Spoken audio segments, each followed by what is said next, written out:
kabalo mo nga na mga nanggawa sa purong nga balita nga I don't know kung asagikan basta for sure from the House of Representative nga nag-ingon niya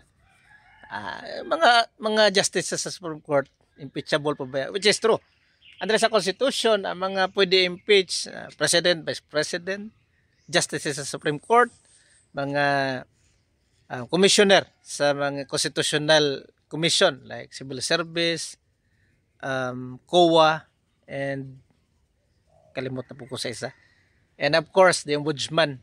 So, but of course, there are grounds, no? Di na to makita ang balance of power. Balance, check and balance sa itong paggoberno.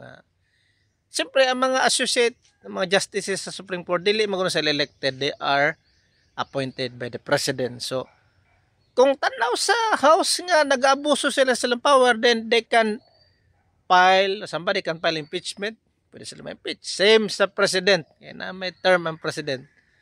Kanang Speaker o kanang Senate President, dili na impeachable.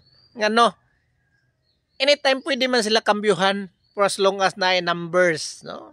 Magkasinabot lang ng senador diha or magkasinabot lang ng mga congressman diha nga di natagusto ang Speaker, kambyuhan nato. They can do that anytime. Mo na nga dili sila impeachable.